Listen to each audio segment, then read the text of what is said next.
Um, I hope everybody's present from CCH, all the boys. And I've as emphasized earlier repeatedly that research is extremely important for their profile building, especially for their undergrad applications to US. This webinar will be really helpful in beginning their research, in navigating what topics to choose, and narrowing down their interests.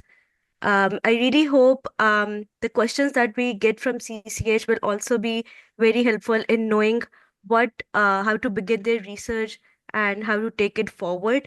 And we have people from RISE who will be answering those, as well as Tiana who will be presenting this session. And we can now begin with that. Cool. So I think I can get started. Is everyone through the same ID? Are they in the hall or how is it working? So I just trying to Yeah, understand. so they're in the hall. Okay, cool. So I think I won't be able to ask any questions, nor will Tiana to the students, but we're open to taking questions from the students.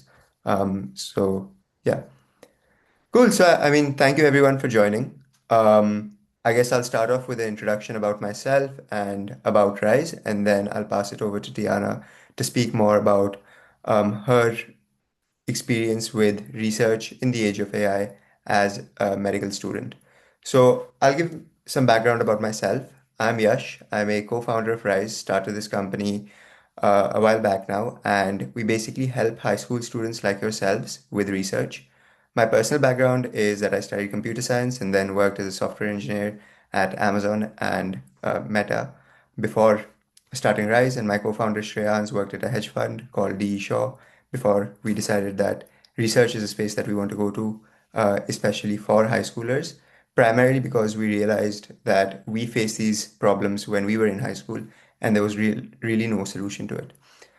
In my journey at Rise, I've spoken to many admissions officers across the UK and the US, and whenever we ask what truly differentiates a student, one theme comes up again and again, and that's just curiosity beyond the classroom. Curiosity beyond the classroom is very hard to show, and one best way to show it is research. So, I guess why research? Research shows academic depth and curiosity. Research always begins with a question that you care about.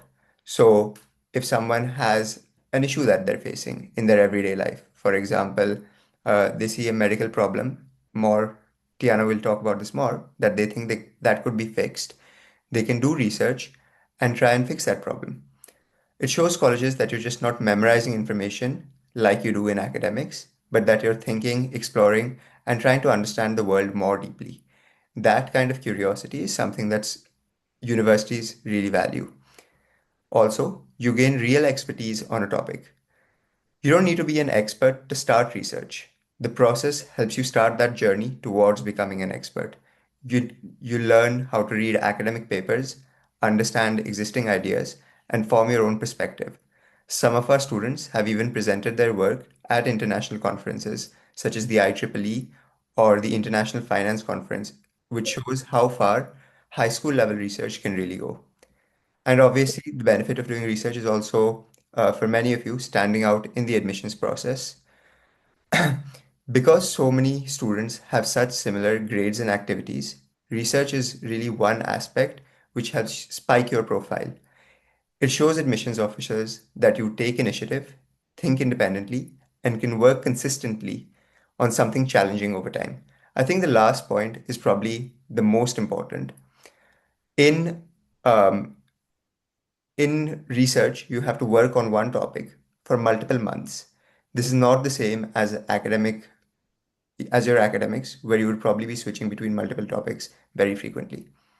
These are qualities that every top university looks for. So if we go on to the next slide, Vashi. Yeah.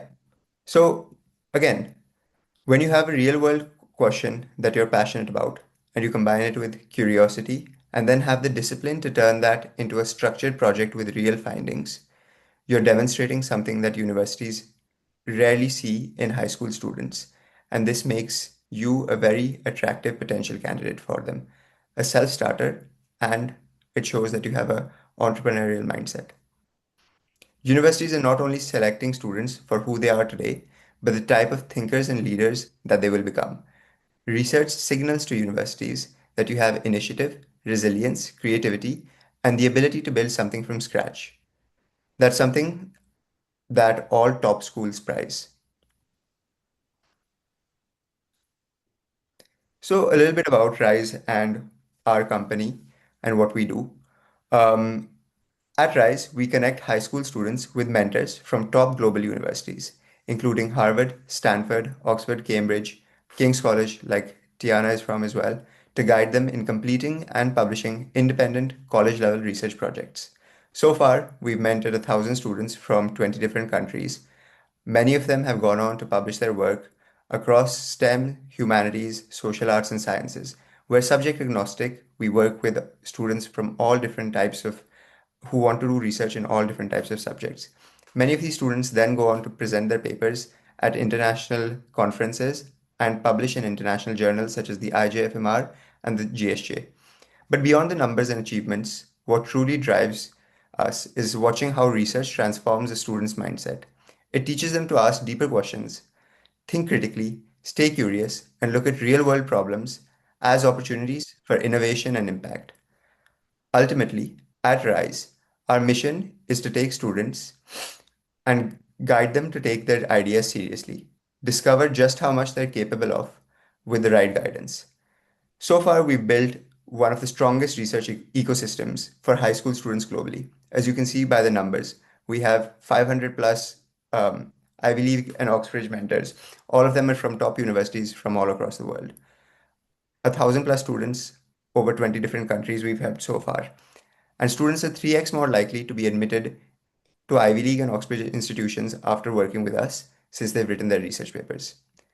We have a 90% acceptance rate in the top 10% of journals globally, and I'll go into more detail about journal publications and so on in later slides. So, how do we help students? Firstly, we work with students to recognize a problem that they are eager to solve and a problem that they're genuinely excited about solving. Then they engage in an independent research endeavor where they work with a mentor to kind of get more guidance how to structure the paper and how to work towards finding out more. And finally, they work towards publishing that paper in a high school level or collegiate level journal. We are subject agnostic, as I said before, whether it's neuroscience or international relations, AI, economics, or philosophy. We have mentors for every research domain. So, if we go to the next slide, what do universities say themselves? This comes from facts from admissions officers themselves. These are some quotes. At Caltech, 45% of admitted students include original research in their application. Caltech, as many of you probably know, is one of the most rigorous universities in the world. This is something that they look for.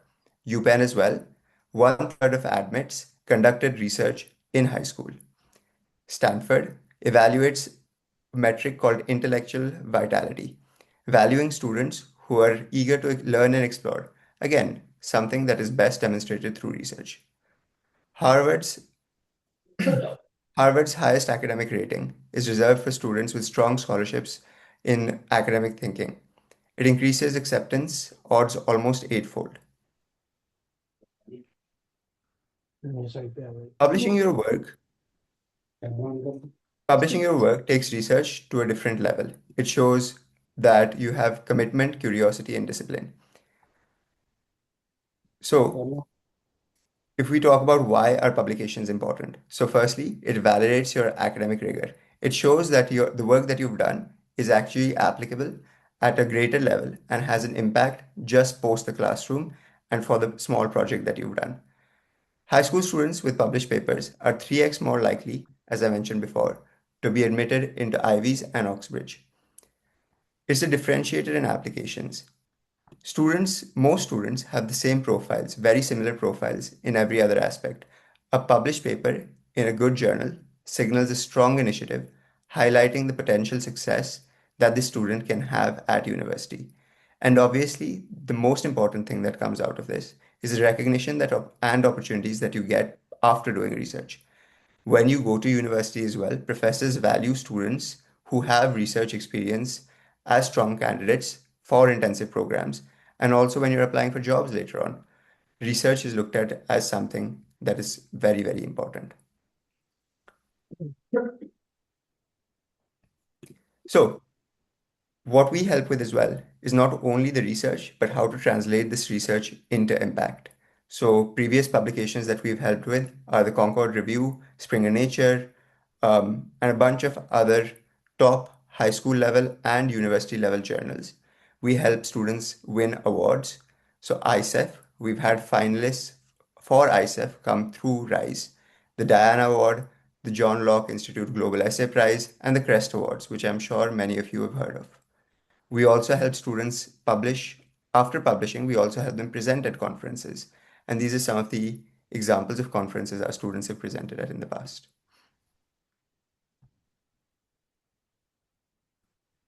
So here are a few examples of past publications. As you can see, I've put different kinds of publications from different fields. For example, we have the awareness of pink tax in India and its socioeconomic implications. This can be similarly done for issues that students face, like people face in Pakistan. I'm sure there's something similar as well. Machine learning for early stage Parkinson's detection in North America. Um, Modeling regenerative braking efficiency in urban electric vehicles, and combination of borrowing characteristics that accurately predict loans for peer-to-peer lending platforms. All of these are real-world problems that can then be translated into impact through showing publications and extending this work further on as well.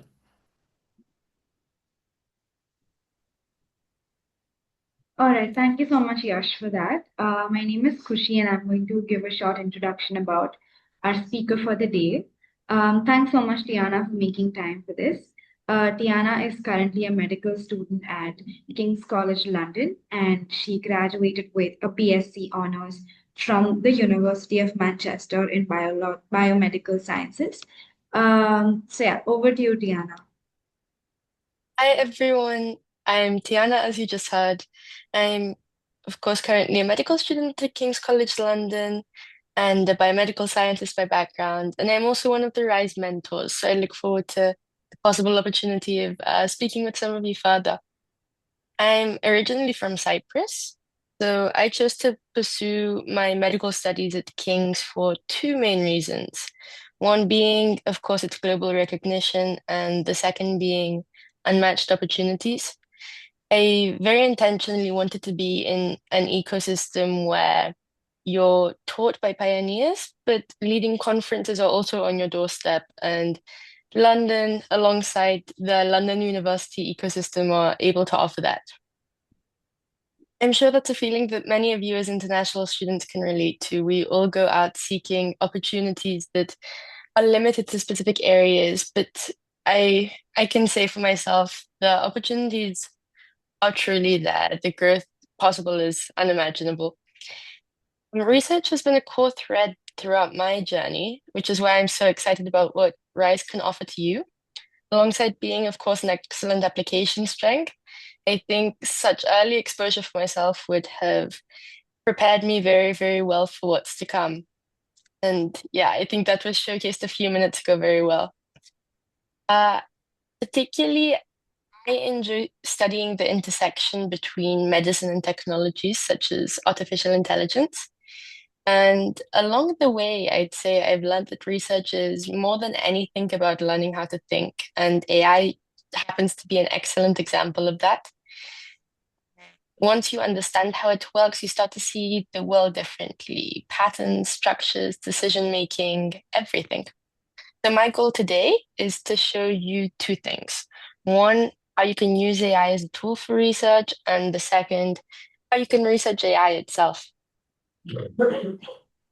So, what is AI? When people hear the word AI, they used to think of maybe sci-fi, but nowadays we think of what we use daily, whether it's Google Maps predicting traffic, Netflix recommending shows, large language models that I'm sure you've all used before that help us brainstorm our ideas. In reality, AI simply means taking data and a model, and essentially getting the computer to play a game with itself to learn through trial and error. You can think of it like this. So if you give a computer enough examples of something, whether that be handwriting or faces or medical scans, it starts forming rules about what it sees. And for a second now, I'd like to urge us all to just take a guess in our heads because unfortunately I can't pick people from the audience. Um, how much of the world's data was generated over the past 2 years? So we've had all of history ever since the onset, I guess, of computers and all to generate data. And the value is 98%. 98% of all the data we have in the world was generated over the past 2 years. And I'm sure you can imagine that's a number too big for our brains to compute. What makes AI exciting is that we can now train models to learn patterns that are too complex for us as humans to write down explicitly. So, as a result, for research, the key question isn't what can AI do? It's more so how can you or I use AI thoughtfully to explore something we are interested in particular in more depth than we can ourselves. So moving on, we'll look at research in AI. Research in AI is far beyond just coding. It's something that gives structure to curiosity, I'd say, as cliche as that might sound. You start with a real world problem. So, can we detect diseases earlier? Maybe. Can we make climate predictions more accurate or seismic predictions more accurate? Can we teach models how to understand human emotion better? And then we have to find a way to test their ideas using data, models, and evaluation. We'll get into that. Some students will end up inventing whole new methods, and others will apply existing AI to an interesting question.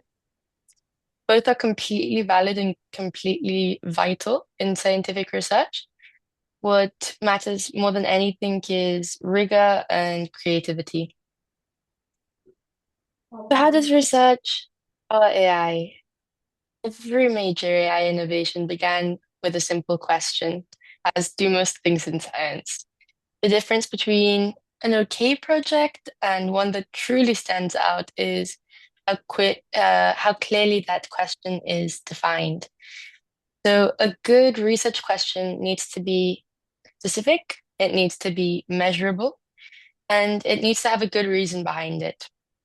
So we wouldn't want to be asking, can AI detect fake news? As that's very broad, it's very vague. It doesn't guide us on where to start, and it doesn't guide the reader on what to expect.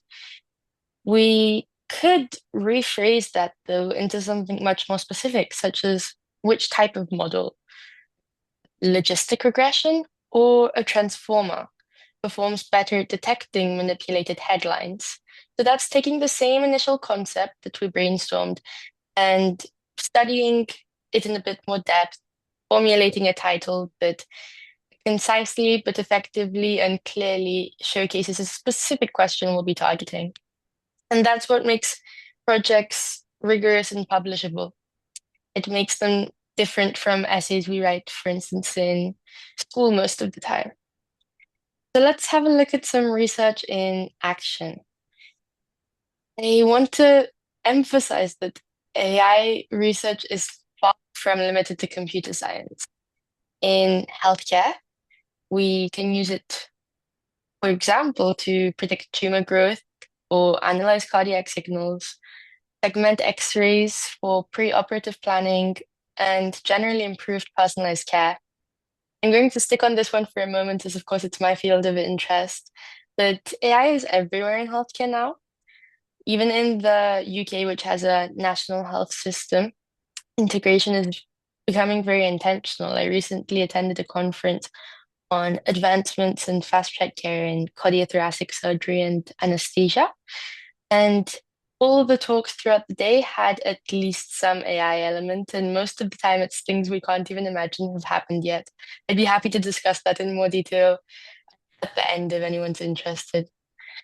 And then, of course, moving on in climate, one example is improving flood forecasting with satellite imagery, which of course could help with many global devastations that happen daily. agriculture, where we can use drones to detect plant stress earlier than the human eye could, and language. It can help us not only translate, but handle accent, slang, code switching. And beyond this, many students underestimate how interdisciplinary AI can be. If you care about psychology, economics, environmental science, AI can, with certainty, help you ask deep questions about the topic.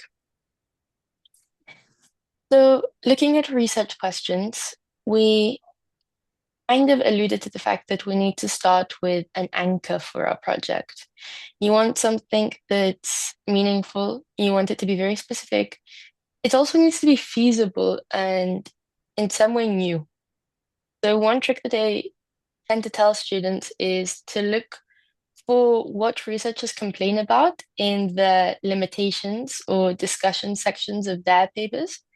And that's where new ideas live. That's where they're suggesting to the next person what they want them to do. Let's get a bit more specific now. We can look at hypotheses.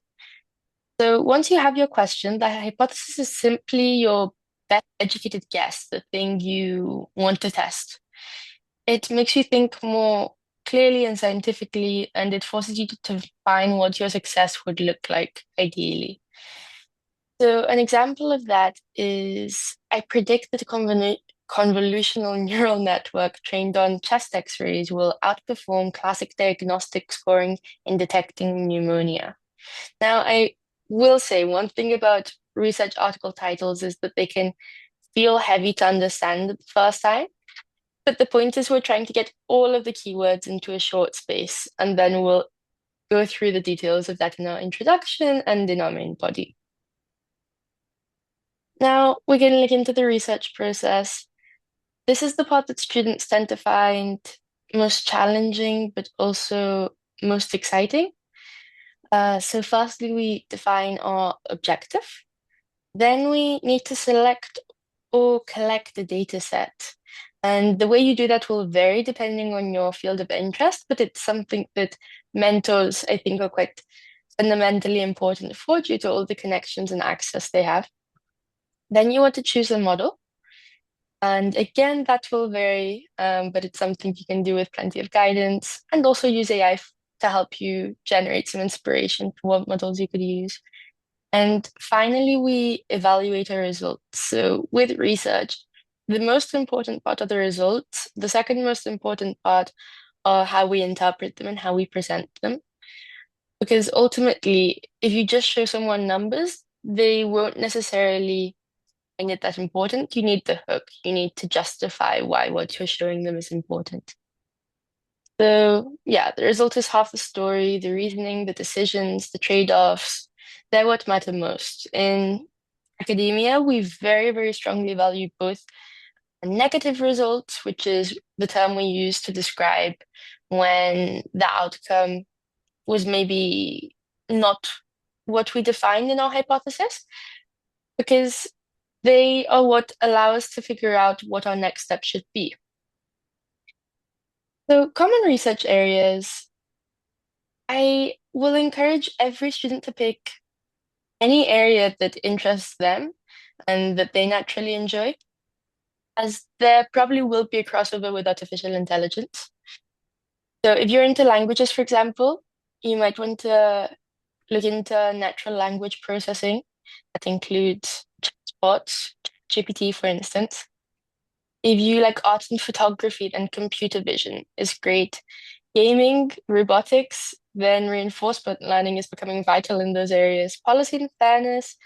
You might be interested in ethical AI, or there are a few other areas of AI as well. And biology or medicine, of course, as biomedical AI. If you remember, there was a big diagram earlier in the presentation that kind of goes through this in more detail, so we could make sure to share that with you later as well for some more inspiration. Yes, thank you so much.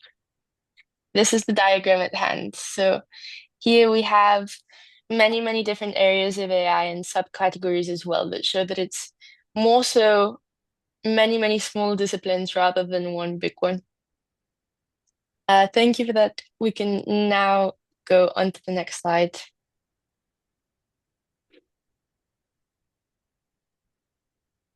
So yeah, we have some common AI tools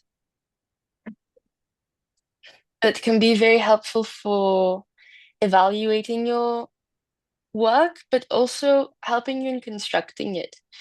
Uh, there was some evidence published recently about how much more confident people feel in doing research since AI became accessible. And this is something that kind of equalizes the playing ground because regardless of where you are or what access you have in terms of understanding English, for example, everyone can kind of start from the same point. Um, so Notebook LM is something I really like to use to summarize papers if I want to get the key concept, and it can help you make mind maps. ChatGPT, I bet that most of you have tried it before. Um, of course, that can help you expand your ideas, suggest some new ones, help with explanation. Claude is good for long reasoning. Perplexity is helpful as it shows for early sourcing. So if you have a concept in mind, you can put it into Perplexity and it will give you some good, legitimate research papers that you can then click on the link to and read in more depth. Um, and then we have some things to help with citation, which some of you may have encountered before, some of you may not have, but mentors will help with this. It's basically how scientists reference what they've been reading to generate something as evidence that they've done a thorough and good job. And then if you code, then you might be familiar with GitHub. And if you want to make images, Nano Banana is very cool. This image was actually made by Nano Banana. So I took some ideas I had, I put them into ChatGPT and told it to organize them. And then I took that organized group of my ideas and put them into Nano Banana and told it to generate me an image that would showcase that aesthetically. And that saves so much time. And now we'll look at evaluating our research, quality and limitations. What makes research strong is not necessarily fancy models. In fact, most of them are a lot simpler than you might imagine. It very much is clarity, as it's a very convoluted space. Everything can be a bit hard to define in AI.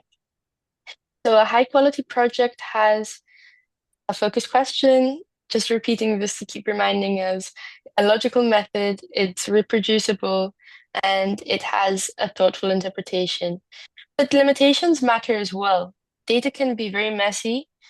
Models may be biased depending on what quality data we feed them and how much of it we have access to. And the results can be quite unstable. But the limitations aren't weakness. They show that we understand our work at a deeper level. So another convention we have in scientific research that gets published is to include a limitation section, usually within a discussion section at the end. And this lets other researchers know what they could improve on or build upon from your work, or what we may need to look at in further detail.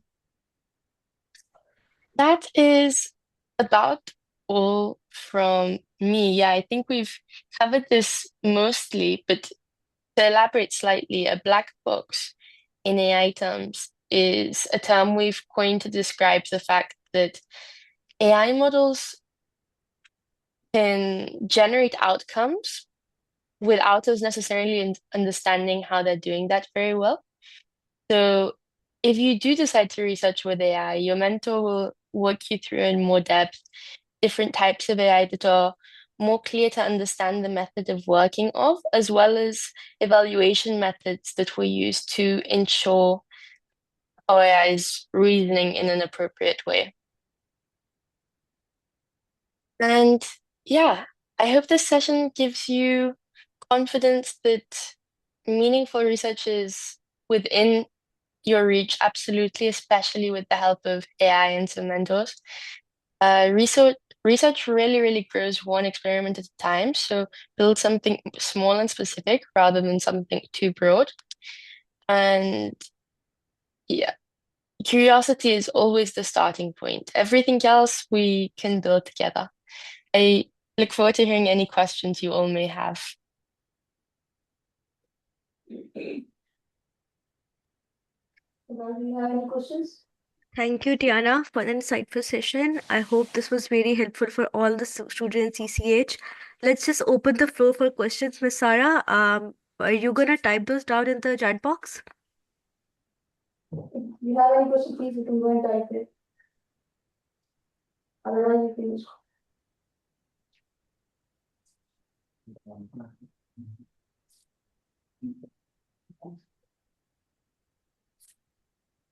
I'll type one question.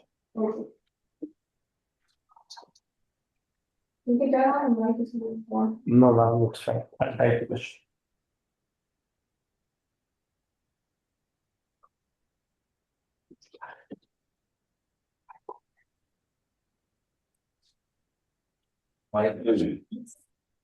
Yes, Taylor? Yeah. Ma'am, the chat is disabled. I was wondering if you could kindly open up the chat so we could type the questions there.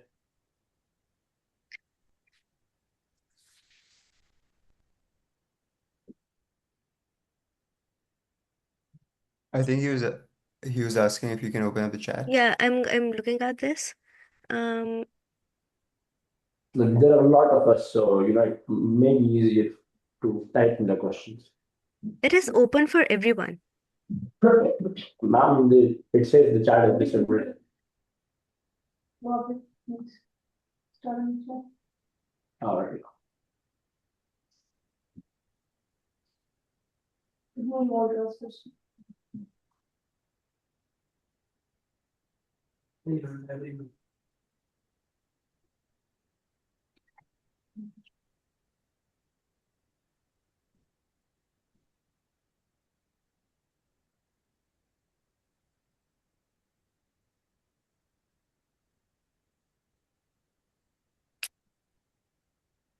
Yeah, the chat is open for everyone. Miss Sarah, can you please look into that? Ma'am, please type in now. Thank you so much. Thank you.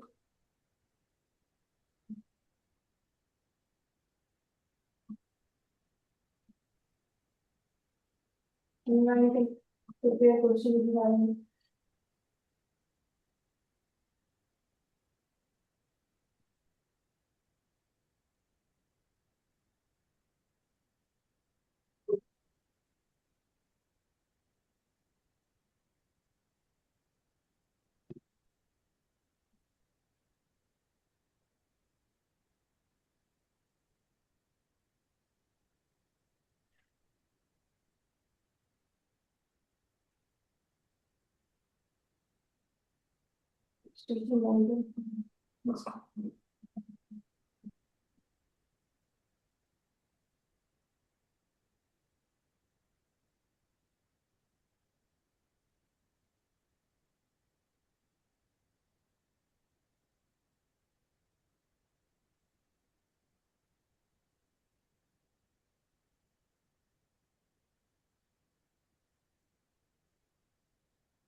There's a question, which is, I think Yash, you can take this up.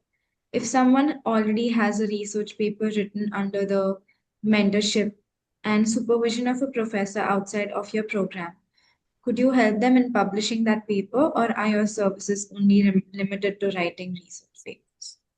So we don't help with just the publication aspect. A lot of the times, although students would have done research externally, it's very difficult to match that to the standards that are required by these journals. You can Okay. try applying directly to these journals. We aren't tied up. Um, yeah, we aren't tied up with these journals in any way. So it's not that, you have, if you're submitting the same paper, you'll have a higher acceptance rate with us. What we help with is writing the journals to a standard, writing the papers to a standard that is accepted by these journals. So most likely, you would have to do the entire program with us. Again, we don't have just a publication aspect. No, unfortunately. Why is no one can start from the question? Everyone is here. You can just ask it. Sir, I had a question that does RISE offer financial aid to students who can't pay the fees? No, unfortunately, at this stage, we don't offer financial aid. Um, but yeah, maybe later in the future we will, but at this stage, no, unfortunately. Yes.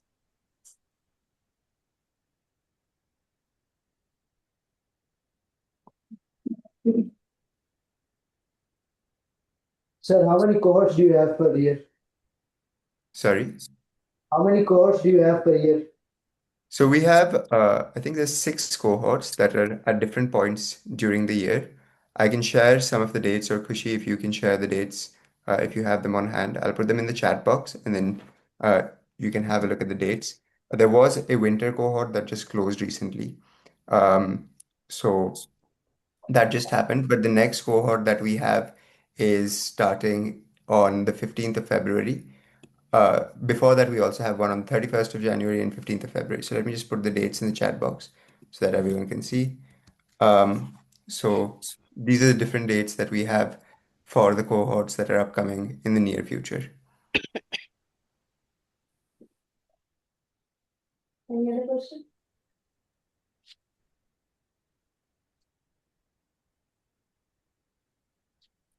Yeah. English. That's all?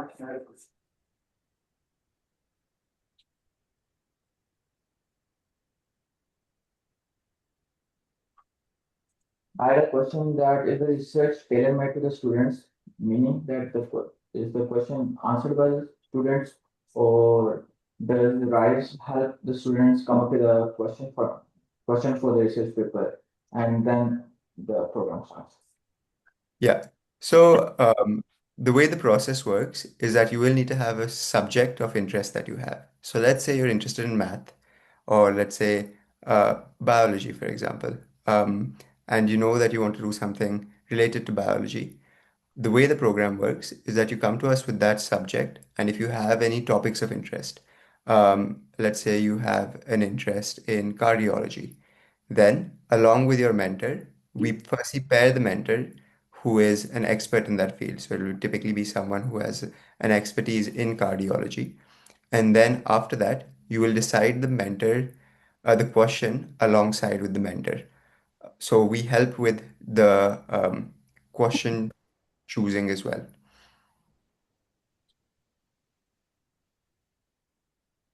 Hi everyone. I've also added the brochure in the group chat. Um, if you all can access it, just please let me know.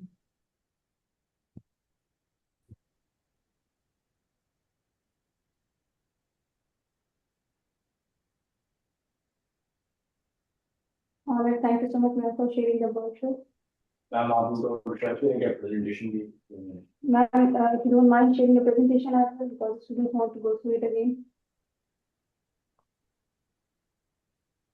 Sure. I think she can share that after the session as well. She'll share the PDF of the presentation over mail, and then that can be distributed. Yeah. Yes, I can share it over email. Any other questions? No. Okay, sir, thank you so very much. Can I ask one question? It often comes from the students as well. Probably Tiana would be able to answer that. Yeah, so we're engaging ChatGPT and so many other AI tools when it comes to research, but how do we exactly avoid plagiarism? It's a big, big topic of discussion, and I would say it's a bit of a gray area as well. The theme we've been seeing now with a lot of big research journals is that they include an AI declaration section. So when you're publishing something, you have to mention in what components you used AI, to what extent. For example, if you used it for streamlining thoughts, early stage idea generation, stuff like that. That doesn't necessarily prove that no one plagiarized, but it's supposed to showcase the degree of originality of your thought. Alongside that, when we're speaking about original research, it's often the case that journals will only accept something that's new and not done before, which by default makes it harder to plagiarize. All right, makes so much sense. Thank you so much. You're welcome. All right. So I think Rohan, can I ask a few questions from Yash? Ji, Yeah. please go ahead, Misana. All right. Thank you very much, Khushi, Yash, and Tiana, for hosting the session and giving so much of valuable information. I have a few questions actually regarding research. Yes, it's very significant these days, having programming language, learning, and computer knowledge in all walks of life. It's not just with academics now. For research, as matter of fact, how important it is for a high school student to have a prior programming language learning or have a breakthrough to that in order to ensure that the student is going to achieve impactful research and not just doing research. We are now talking about publishing it as well, to have weightage in terms of college applications. Can you shed some light on that? Yeah, Gianna, why don't you give your opinion and perhaps I can give mine? Yeah, I think this is a great question, particularly with the AI topic we're dealing with. And what I'd say is because of AI, the need for coding literacy is not abolished, but it's less vital. I got to attend about a month at the MIT Venture Studio last year. So when I was there, I participated in some classes where we were trying to pitch ideas for AI innovations. And one thing I realized is that more than half the cohort were not people with technical backgrounds. They weren't computer scientists. They might have been business people. They might have been in politics. But we have tools such as vibe coding nowadays, which is a method where you can put in your ideas and it helps you code. Um, so yeah, we can use AI to help with that aspect as well. It doesn't mean you should go and do a topic on coding and get AI to do it for you. That's not the purpose of the tool. But if you're trying to look more broadly at artificial intelligence, you don't need a heavy coding background in order to be able to understand it, as it mainly functions through methods that don't match our conventional coding understanding either. Yeah, and I'd I love think to yeah, I think your just to add opinion on too. to that, I think coding is not necessarily required anymore, as Tiana said. A lot of data analysis can also be done through different methods, such as Excel, right? So coding is not the only way to do data analysis. I think it depends on the topic the student is doing as well. For example, if a student takes up a topic that is computer science related, then coding literacy is a must. There is no kind of workaround for that.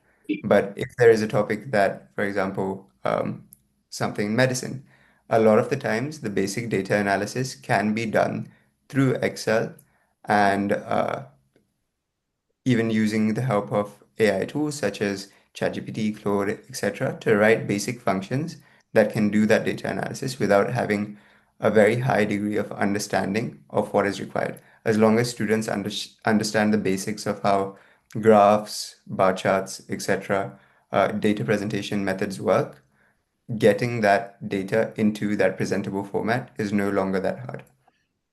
Yeah. Just to add one more point onto this, one issue we do have with AI is when creating these charts and all, it doesn't necessarily always do an accurate job, and this is where our insight comes in, and this is where plagiarism is often caught in the cases where it does happen. So yeah, keeping the statistical insight, even though it's not from a coding background, becomes very vital. All right. Thank you so much, Jan and Yash, for giving your view on that question. Another question that I want to know, how significant it is for a student having a mentor for doing a research. Can a student do it without a mentor on his own? Will he be deviating that?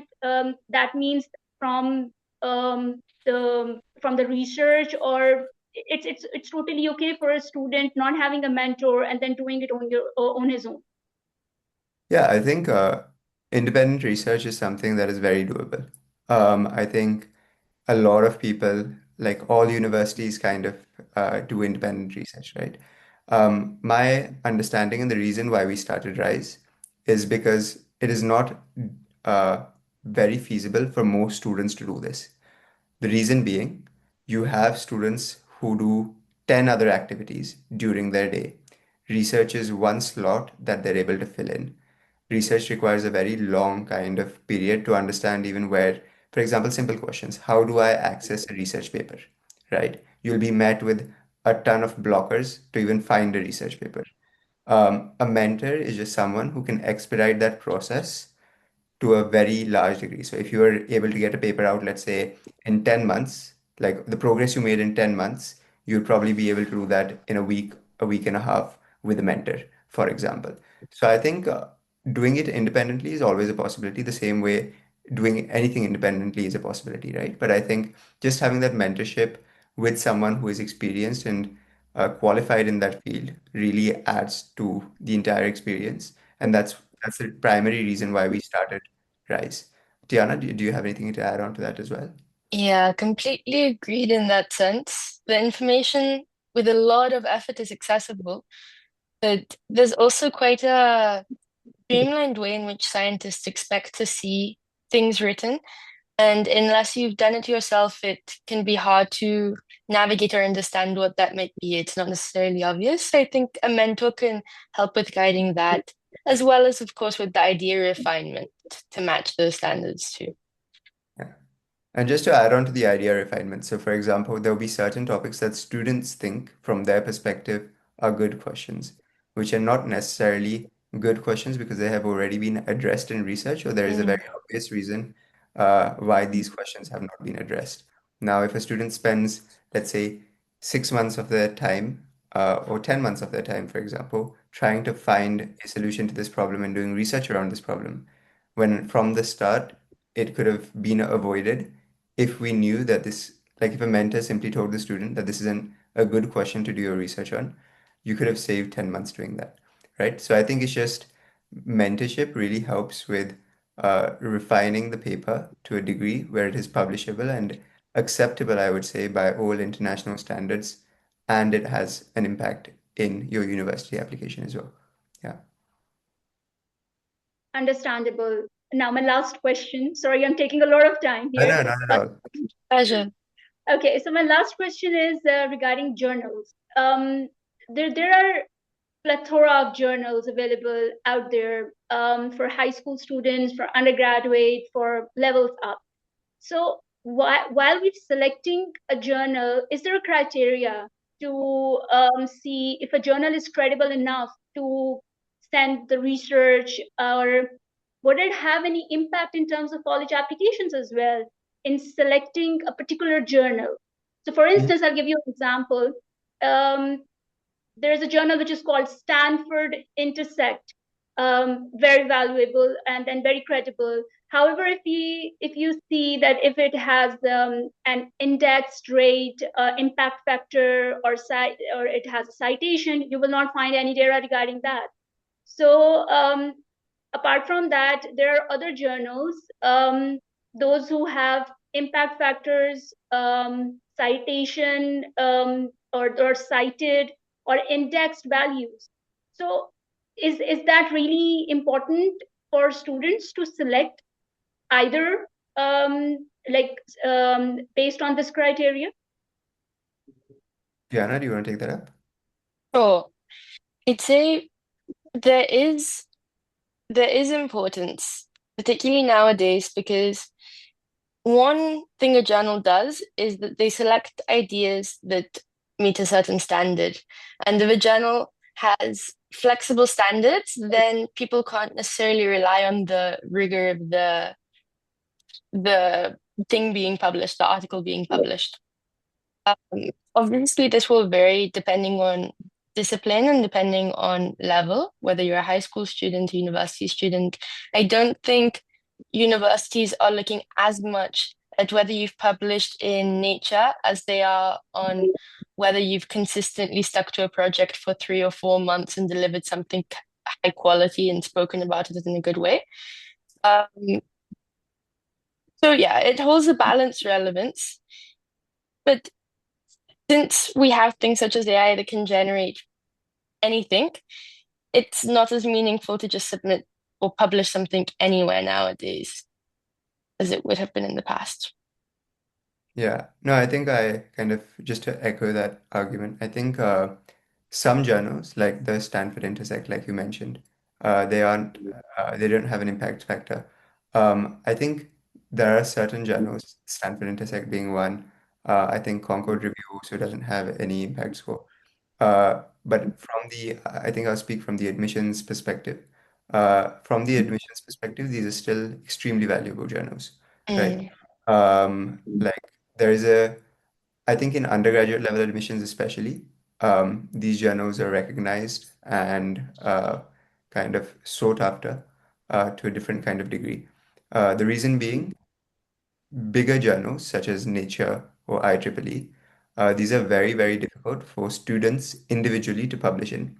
The reason being, let's say I am a student in a high school, most likely I won't have the support of programs like RISE. Um, and in order to even get your article peer reviewed, you typically require multiple co-authors, right? mm, Now, if I have multiple co-authors, my if my co-author's kind of background doesn't match a certain level, the I wouldn't like to say this, but the paper does fall on like it goes back in the queue of getting yeah. accepted. Although papers are like a lot of journals are meant to be blind, double blind, so on and so forth, it doesn't necessarily work like that. Like you need co-authors who have some sort of background. So, for example, the journals that we publish in IEEE and more prestigious journals, they do have the mentors as co-authors because it just frankly isn't possible for high school students to even get um, like the people who are peer reviewing won't really look at these articles with seriousness. So I think Mm, that's why journals like Stanford Intersect or Concord Review were introduced in the first place, so that high school students get a equal platform to display their research without having to have mentors. But I think that's also the benefit of RISE, that we have mentors who are willing to kind of co-author these papers alongside the students, and that allows them to get accepted into journals with impact scores and all the statistics that are meant to make journals um, like that makes a journal great, so to speak. Yeah, if that answers your question. Yes, thank you so much. Thank you, Tiana and Yash, for answering all of my questions. Roha, please ask CCH if we have further questions from there. Miss Sarah, do we have follow-up questions regarding this? Boys, do you have any? No, ma'am. Thank you so Okay, much. then I think this is the end of this session. It was really wonderful, insightful, not just for the students, but for all us counselors as well. You, Yash, Hoshi, and Tiana, you have provided much invaluable insights. And we look forward to guide the students as well. And they will also be working on the research papers coming from RISE or independently. But yeah, we look forward to all those research papers that'll make them stand out on their applications. Again, thank you so much for taking the time out for us, and we look forward to having future collaborations as well. Yes. Thank you so Thank you much. so Thank much, everyone. Yes, pleasure. you. Thank you. Yes. Bye. Goodbye.